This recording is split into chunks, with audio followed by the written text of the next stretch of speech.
This is not the time to get distracted. And this is not the time to go off course. This is not the time to lose your focus. Got a work to do for the Lord. And you cannot afford to lose your way.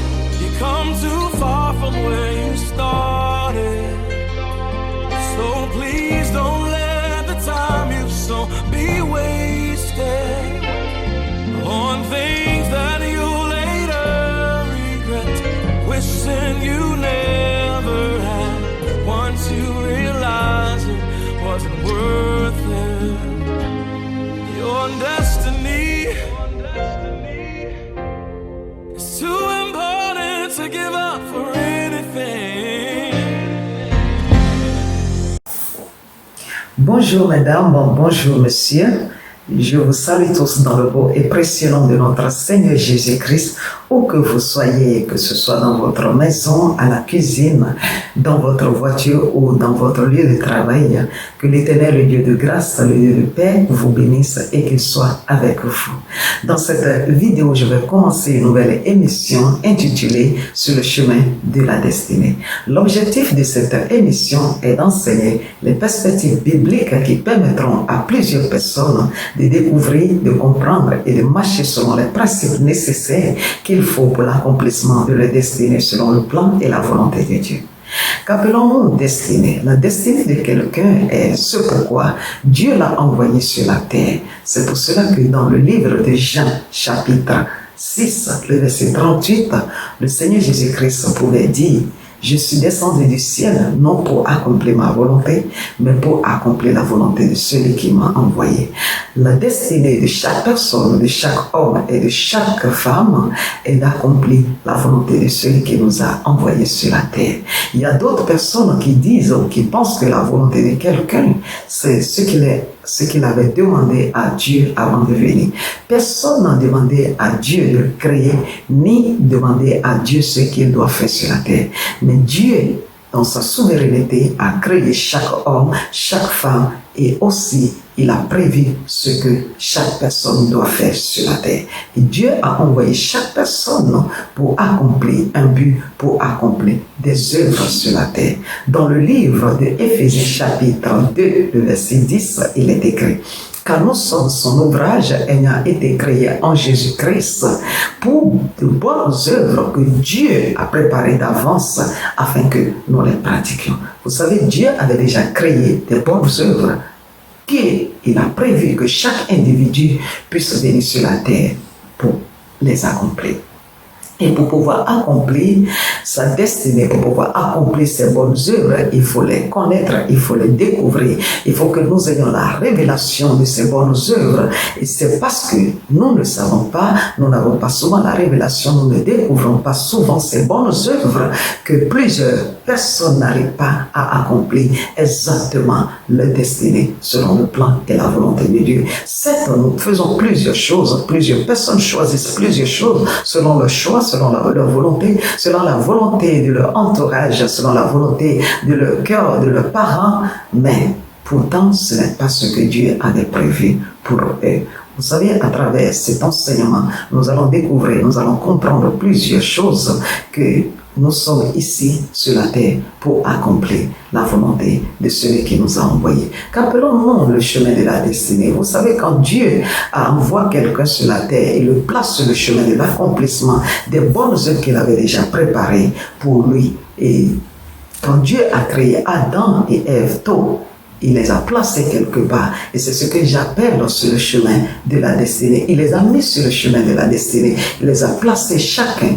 Adam, il a placé Ève sur le chemin de la destinée. Toi qui m'écoutes en ce moment, toi qui me regardes en ce moment, sache que Dieu en t'envoyant sur la terre, il t'a déjà placé sur le chemin de ta destinée. Que tu sois dans une famille heureuse, que tu sois dans une famille riche, que tu sois dans une famille pauvre, Dieu avait déjà prévu des choses que tu devais accomplir et c'est pour ça qu'il t'a envoyé sur la terre. Il n'a pas envoyé quelqu'un pour que la personne réfléchisse, pour que la personne pense, ou que la personne demande à Dieu, maintenant que tu m'as envoyé sur la terre, je vais faire ceci, je vais faire cela. Non, Dieu avait déjà préparé des bonnes œuvres pour lesquelles il nous a envoyés pour pouvoir les accomplir.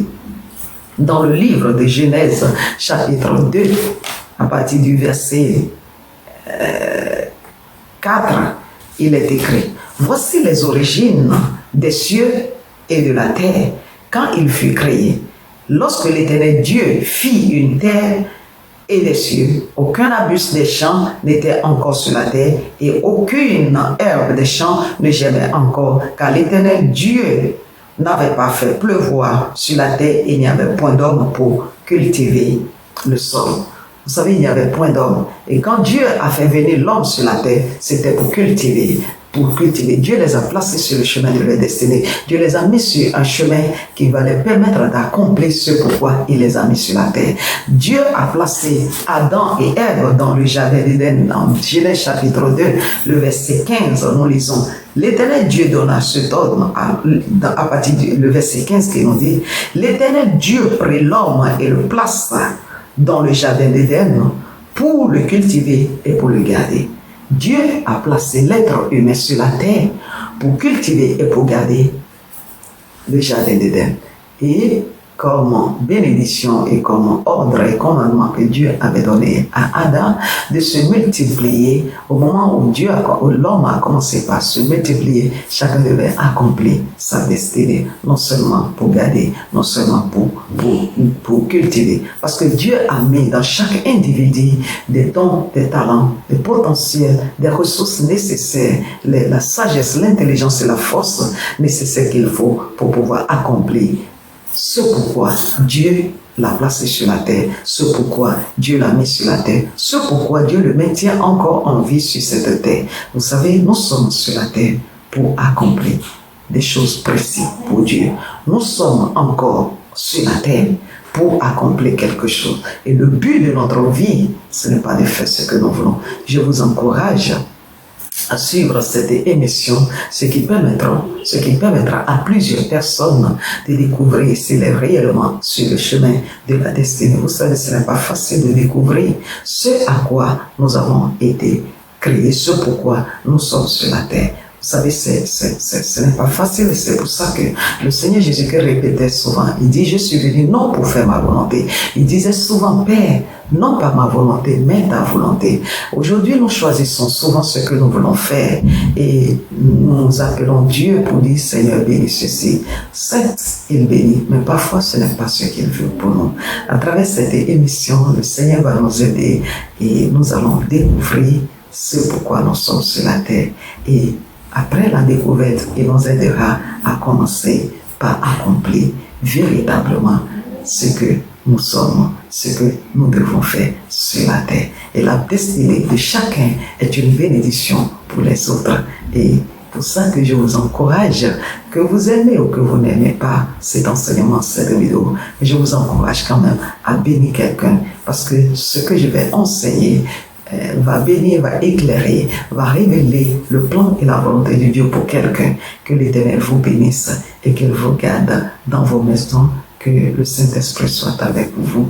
Avant de clôturer, je vais quand même prier pour chacun de nous. Seigneur, je vais te bénir parce que tu nous as créés et tu nous as mis sur la terre pour que nous accomplissions ce que tu avais déjà prévu d'avance. Que le Saint-Esprit nous aide à découvrir, à comprendre et à marcher selon les principes qu'il faut pour pouvoir accomplir notre destinée, accomplir le but de notre vie sur cette terre, le plan pour lequel tu nous as envoyés, que nous puissions accomplir ta volonté selon toi, Seigneur, et non selon nous, pour la gloire et l'honneur de ton nom. Béni soit ton nom, Seigneur. Tu es le Dieu de grâce, tu es le Dieu de la vérité et tu es le Dieu de la révélation. Que ton nom soit élevé. Soyez tous bénis dans le nom de notre Seigneur Jésus-Christ, dans vos maisons, dans vos familles, et à la prochaine. Amen.